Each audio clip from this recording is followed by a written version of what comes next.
Hey, what's up guys? So we're back here with John from Radenso, and we're going to be talking about Theia, John's new radar detector, in more detail.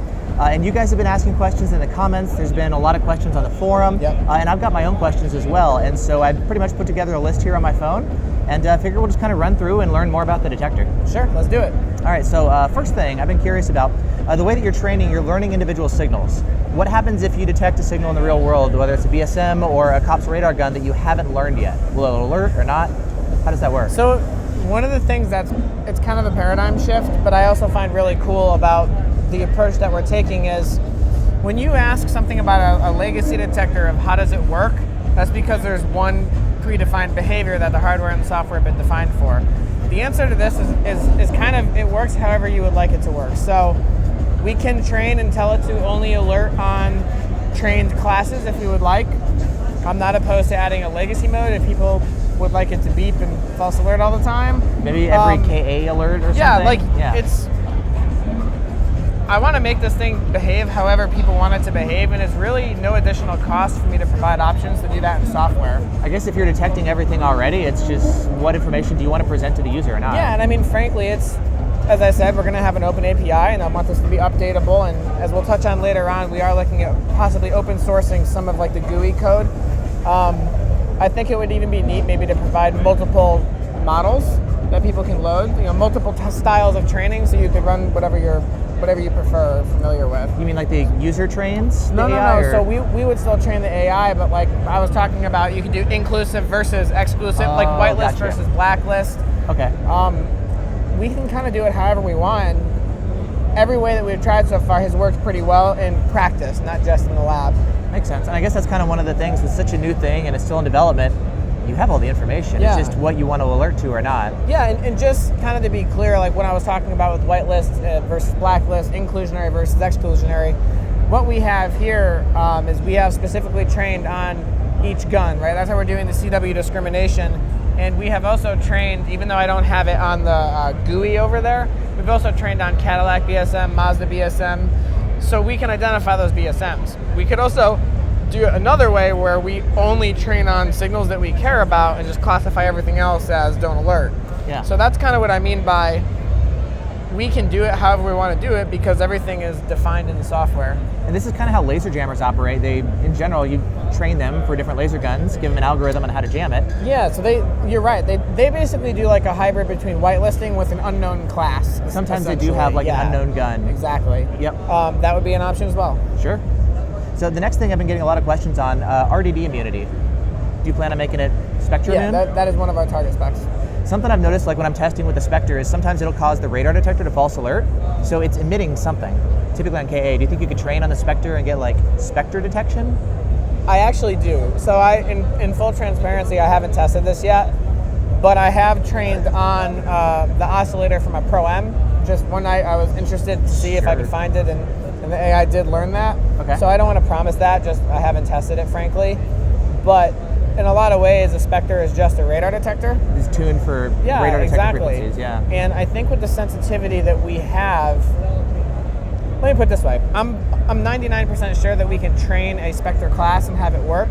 What I don't know is if the range will be useful enough, because it's to detect it like a mile away or 2 miles away. Sure, yeah. Because it's not an intentional emitter. That's true, So yeah, we could probably do it. I don't know. It might work out great in practice. I don't know.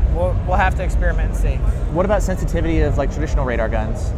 We're going to be more sensitive than everybody else in every scenario, but that's all that I'm comfortable stating right now. I'm not ready to provide decimal measurements yet.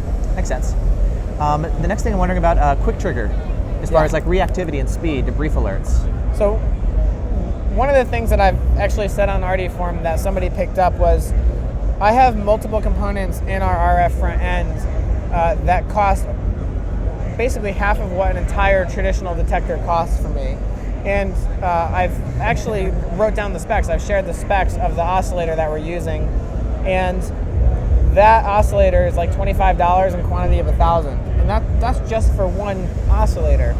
The beauty of it, in addition to incredible phase noise performance, is that it's fast. Our whole VCO and synthesizer section, we can tune step by step in microseconds. So even though we're scanning about 3.5 gigahertz, maybe a little bit less of bandwidth, which is more than any other radar detector scans. Yeah, Ka is usually 2.6. Yeah, and then plus we've 200 for Ka, we've overshot it significantly just because we can. We can sweep so fast compared to other detectors that we'll sweep multiple times before pop is even triggered. It's a different level of speed, and that's because we spent the money on the components that can do it. You'll sweep multiple times before pop across the entire 3.5 gigahertz spectrum. Yes. So quick trigger is not an issue. No. And I mean that's something that I can, we can. Human quick trigger is so much slower than pop. Fastest human quick trigger is maybe a tenth of a second or something, and pop is 67 milliseconds. And, I mean, you can see it on phosphor, which is our visual waterfall. Yeah, I mean, half the times you pull it and let go. If you do it too fast, the gun won't even fire. Speed. So maybe 2/10. Yeah, you're in that range. Quick trigger is a joke for this architecture. Okay, cool. Another thing I was wondering, I know you've got GPS in the detector, but you're not going to be doing GPS lockout since you don't need to. Correct. With the filtering. So what would be the benefits of having GPS? So I'm a car enthusiast, and I like driving fast. I go on the racetrack. I do drag strips, road courses. In addition to radar detector features like a camera database, which we will have, not all cameras use radar and laser. Now that we have a computer in a car, I saw an opportunity to add features that other car enthusiasts would like. I mean, why can't we do quarter mile time, 0 to 60? Why can't we do lap times, right? I mean, that's something for me that I've actually spent a lot of money on things that have 10 hertz GPS. Mm-hmm. And just to be clear, a hertz is how many times per second your GPS updates.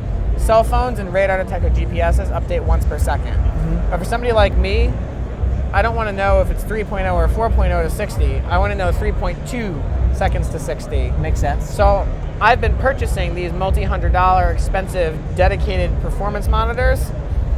I have a computer in a car. If I just spend the money to put a 10 hertz GPS in my radar detector computer, it's an afternoon of software work to have one of our engineers give me 0 to 60 time. So there's all kinds of other things that we could do in the future with this platform. I just wanted to make sure that we put high quality enough hardware in where we didn't back ourselves into a corner and wouldn't be able to add those features down the road. I thought you were just going to say red light camera alerts. Duh.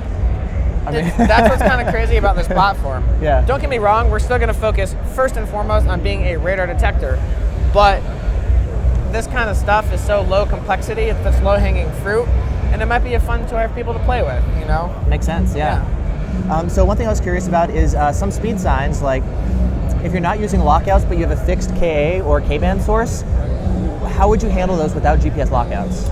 So the first thing to understand is that there are multiple types of those signs.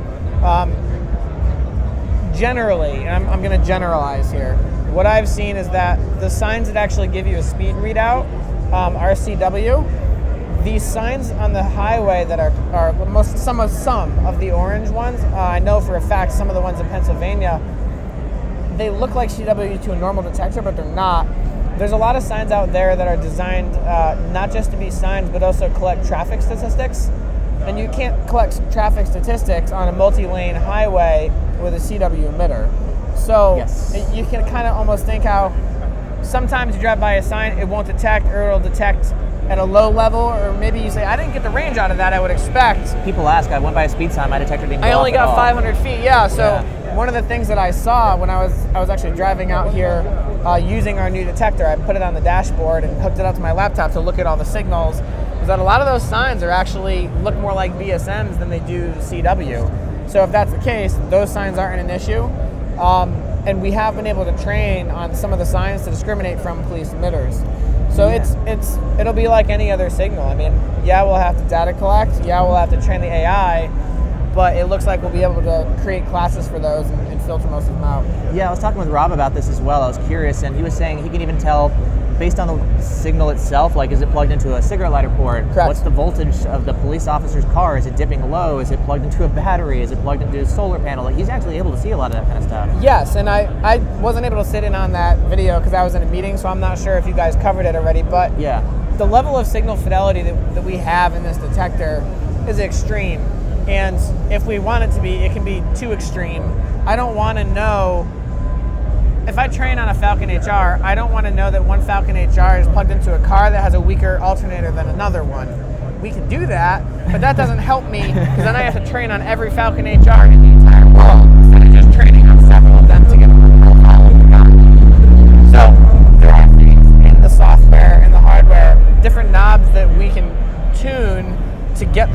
level of fidelity that we need to tell the difference between a Falcon HR and a Decatur, but not one Falcon HR to another.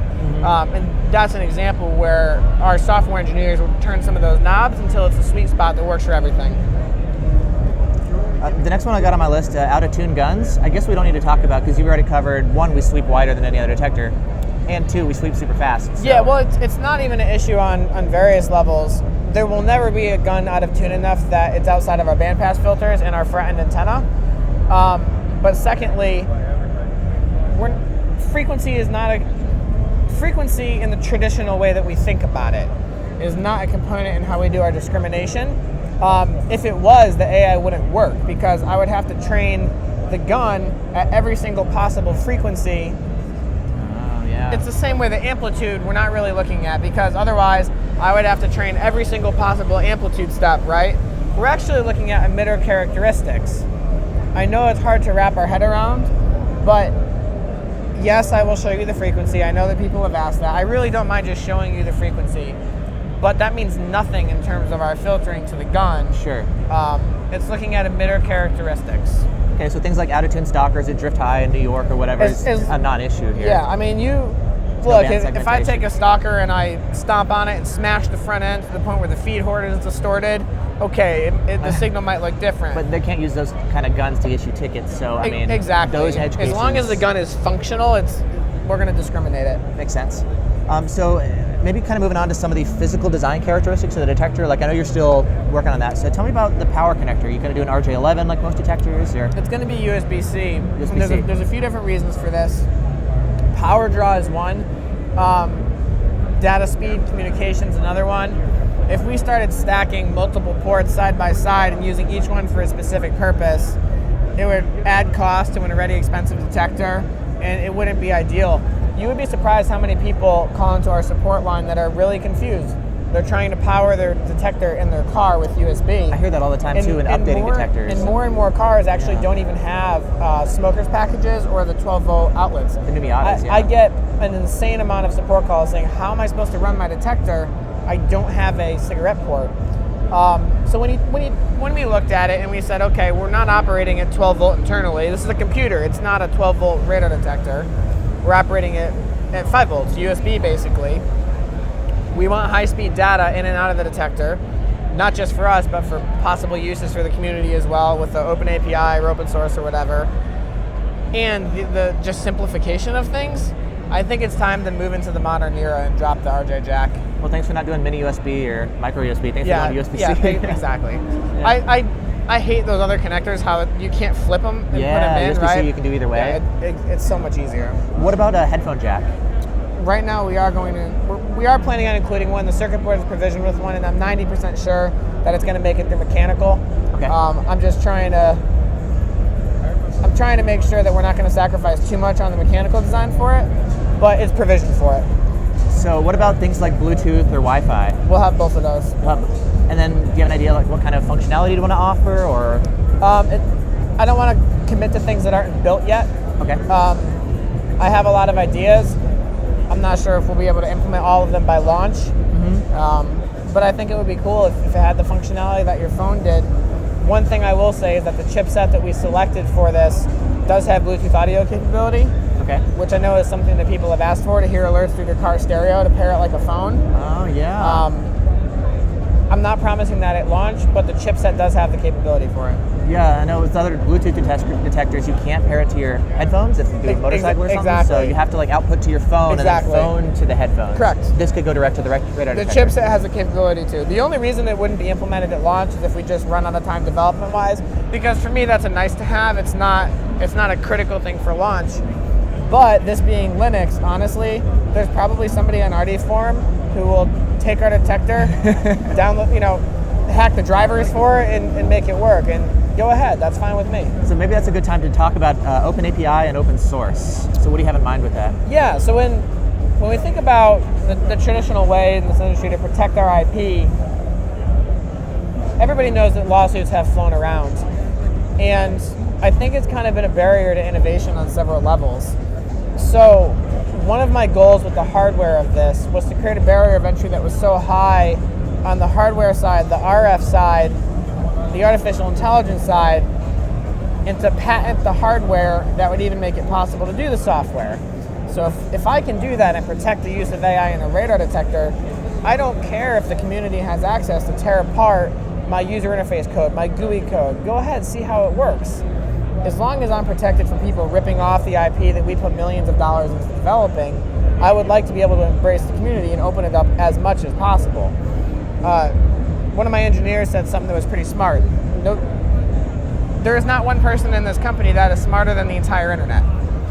And one of the things that changed how I view RF is some of the open source tools that we use during development, like Phosphor, the visual interface that you can see radar on. Somebody built that and made it available for free. I would not have been able to build this product without it. So we're going to look at ways where we can and where it's safe for us to do while protecting our IP, making as much of it available to the open source community as possible. So I guess traditionally what we have with radar detectors is an open API over Bluetooth to where you can get a cell phone app and pair it with your detector to get additional functionality. So are you still going to want to do that? Yeah, for sure. And the part of the API is documentation of the calls, and we're going to do that. But at the same time, like when I used to have Android phones, people used to be able to flash like custom ROMs onto them if the bootloader wasn't secured. Like I'm not promising as much access as that, but that's kind of the idea I have in my mind, where if people don't like our alert tones or how our GUI looks, and you're a talented Linux developer on the forums, you could just make like your ROM for our radar detector and run it while still utilizing all of the hard part, which is the FPGA programming and everything else that we've done to take advantage of that. This is even more than an open API is usually, let's get a phone app to add additional functionality not available in the detector. Correct. This is, let's give the users some ability to customize the detector itself more than just like change the display color. It's like you can change some of the fundamentals of the operation of the detector. Correct. If you wanted to. And I mean, the reason it's not done is because companies are afraid of other companies stealing their IP, basically. But I was trying to do this hardware as a statement, not in terms of sophistication, the acceptance of us to accept less margin than anybody else. Go ahead, try to build the hardware.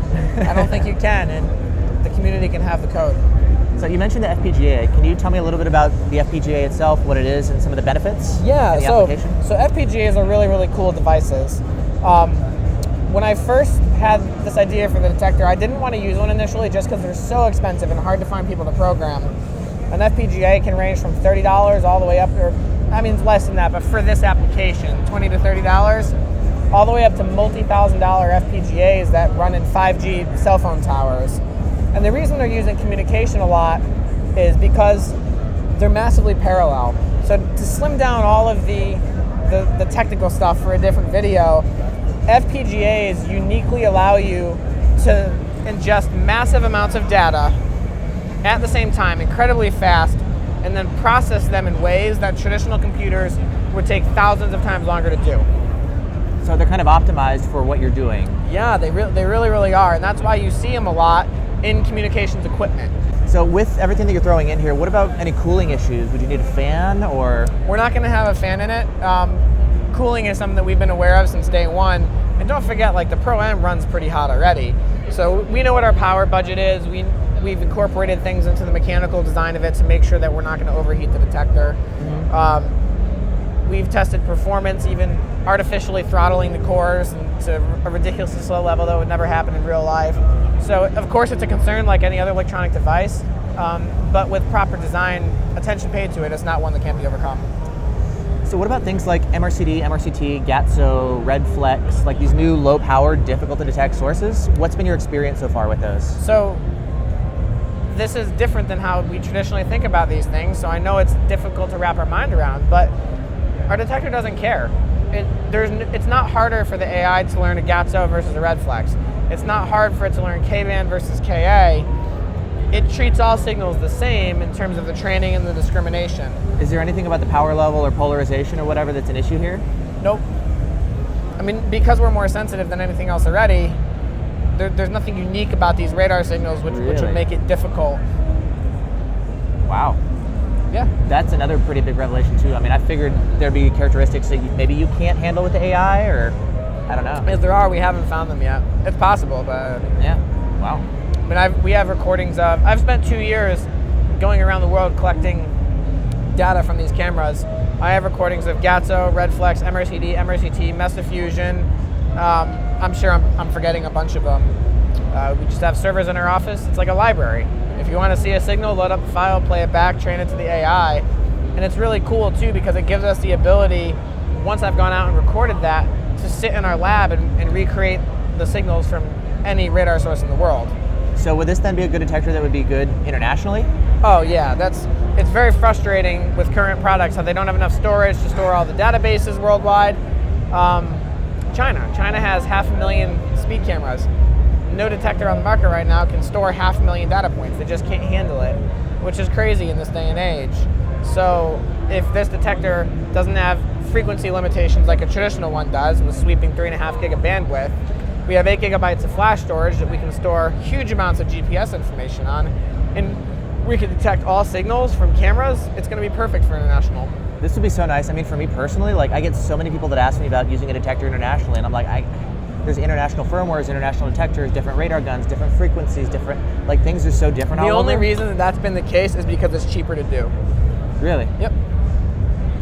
Well, I'm just glad that it'll now be an option that it's like, yes, this would be, it seems like the best radar detector out there, and that won't just be North American, like, that would be an international thing. Yeah, I mean, I live in the USA, but we have customers all over the world, so I wanted to try to treat all of our customers the same that are interested in buying a good radar detector.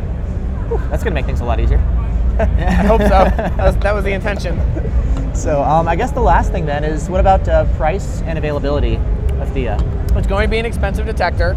I'm going to try not to make it outrageous because I do want people to be able to enjoy it. But with the amount of money that we're putting into the hardware on this, it can't be a $199 detector, so it will be expensive. Mm-hmm. As far as availability, it will be next year, but we're not prepared to release the exact date at this time. You can't say like which quarter or anything like that? It's going to be next year. It's amazing how many people are like, well, yeah, but can you give me a little bit more specific information?